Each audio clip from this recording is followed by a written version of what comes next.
Metropolitan Police have now admitted the unthinkable total control has slipped from their grasp. London is no longer tense, it is feral. Unstable has become uncontrollable, and the capital has crossed into a realm of raw, unfiltered chaos. Within minutes, a red alert warning pulsed across every secure Met police system, the most severe internal code available. A stark confession that Westminster, the symbolic core of British power, has fallen into a state of operational collapse. Thick, stinging smoke hangs across the streets while the thunderous roar of tens of thousands engulfs Parliament Square. The scene resembles a combat zone more than the political heart of the UK. The thin blue line, once a proud emblem of authority, has shattered beneath an avalanche of public fury. Freshly leaked data paints a horrifying picture. Over 50,000 furious citizens have surged into the city centre, transforming it into an urban battlefield. Within the first hour, the initial police deployment was forced to fall back.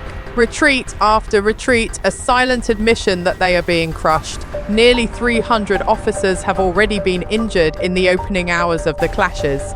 Even with 8,000 total officers deployed, the front line continues to collapse. Every backward step broadcasts a single truth: the police are completely outmatched. The red alert status has pulled officers from surrounding counties into the capital, but against a storm of this size, every reinforcement is nothing more than a droplet in a tidal wave. London is detonating, and the question echoing across the nation is simple: what sparked this inferno? It wasn't a minor policy mistake nor a single political scandal. The ignition point was collective awakening, a brutal realization shared by the 67% of Britons who feel deeply betrayed by the state. Their accusation, once whispered on fringe forums, now screams across the streets. 2. Tier policing, and with that accusation comes a barrage of painful questions. Where was the law when our neighbourhoods transformed overnight? Why does the state show its strength only when crushing its own citizens?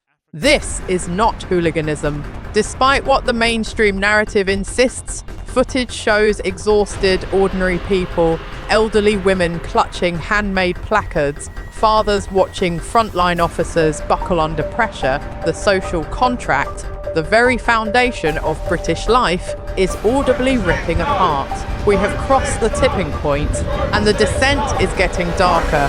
Reports confirm that as many as 15,000 enraged citizens have now broken away from Westminster and are marching directly toward the luxury hotels, buildings that have become explosive symbols of the uncontrolled migration crisis.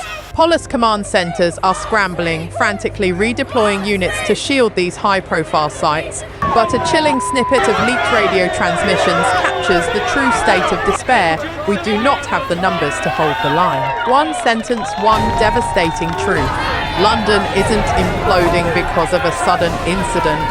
It is imploding because the pressure cooker has been left boiling for years, and the lid has finally blown off. Now, the unrest is penetrating residential districts surrounding the 4-star establishments that locals now see not as hotels, but as monuments to a government that elevates outsiders above its own weary citizens. As the crowd closes in, the chants shift from political anger to financial outrage. Who pays? Who pays? A simple question weighted with unbearable truth. The cost of living crisis has pushed families to breaking point. 400% increases in heating bills, while just across the street, fully funded accommodation, meals and security await those who arrived illegally.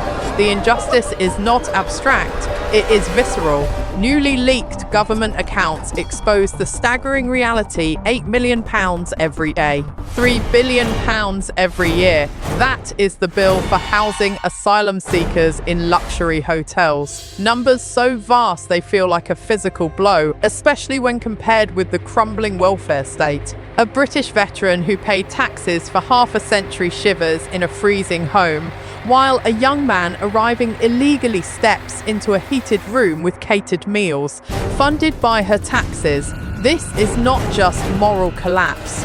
This is financial self-destruction. The NHS, once the national crown jewel, was never built to function as a global charity. Yet today, emergency waits have exploded by 400%, and citizens find themselves downgraded to second-class status within their own health service. The money for schools, for roads, for veteran care exists, but it's being siphoned away. Taxpayers have seen the ledger, and they now understand the truth. They are being drained dry. Enough is enough is not merely a border control slogan. It is a demand for economic survival, a plea for the return of their nation's wealth. But while London is engulfed in unrest, an even deeper national humiliation is playing out just 70 miles away at Dover. Once the proud shield of Britain, the front line has disintegrated. The English Channel no longer functions as a border. It has devolved into a conveyor belt for smuggling networks. On the beaches, locals watch as overcrowded dinghies drift out of the fog. Border Force and the RNLI, funded by taxpayers, now function as escorts, ushering hundreds ashore each week, where warm blankets and hotel keys await. To the people who live there, it defies reason. Their GP surgeries can't take new patients. Their councils are bankrupt, yet the arrival queues grow longer. British citizens must present passports. Thousands who arrive with no identification are immediately granted housing and legal representation.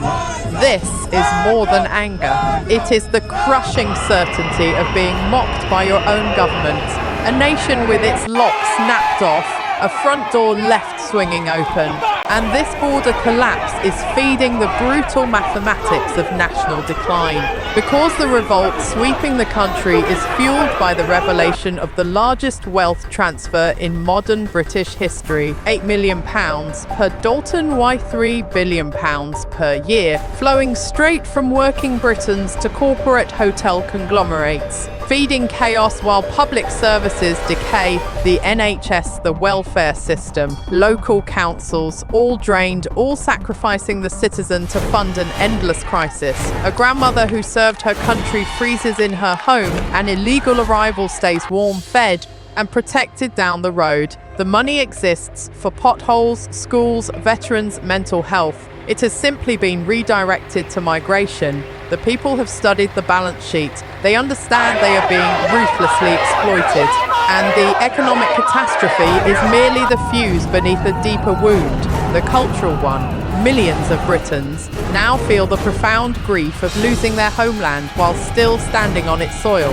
They walk streets they grew up on and no longer recognise the place. For decades, anyone who expressed this grief was silenced, branded with weaponized labels designed to suffocate dissent. But tonight, that dam has burst. This uprising is the final attempt to reclaim national ownership. Make no mistake, tonight's chaos is not an isolated eruption. It is the opening chapter of a far darker tale. The government genuinely believes it can arrest its way out of this crisis. They are catastrophically wrong. Their refusal to secure the borders has created a vacuum, and nature abhors a vacuum. Already, in neighbourhoods where police have withdrawn, encrypted group chats show communities organising their own patrols. A quiet but terrifying shift toward vigilantism, a road that ends in civil conflict. Prime Minister Keir Starmer is cornered. If he cracks down, he creates martyrs. If he backs down, his party implodes. He is paralysed, checkmated, and the country is spiralling. This is the final warning. Without immediate and drastic action, a migration moratorium, visible deportations, and a genuine restoration of order, this chaos will become permanent. The red alert is not merely a police code, it is the final alarm for Western democracy. If the wishes of the majority, the 67% who demand secure borders and functioning laws, can be smothered and mocked by the political class, then democracy itself is a corpse. The time for the betrayed to act is now. Do not allow this story to be buried. This is not a sterile debate about spreadsheets or policy. This is the fight for the soul of Britain, and here is the unfiltered truth. A government that abandons its own people forfeits its moral right to rule. The betrayal endured by the 67% is not imagined. It is financial, it is cultural, it is real, and it has reached its breaking point. The establishment is counting on you to forget. They want the £8 million a day scandal wiped from public memory by morning. They want the blackout to succeed. Your greatest power is not money, it is memory, and your refusal to be silenced. You must understand you have become a second-class citizen in your own homeland. The era of silent endurance is over. This video has shown the raw footage they desperately tried to bury. Do not let their narrative win. If you believe a nation belongs to its people, if you believe Britain deserves to survive what is coming, then act now. Smash the like button. Tell the algorithm this truth matters more than their propaganda. Subscribe and activate notifications, because the mainstream media has abandoned you. We are the new frontline, and we will continue broadcasting the facts they fear. Share this video everywhere. Let the world witness the uprising of the betrayed 67%.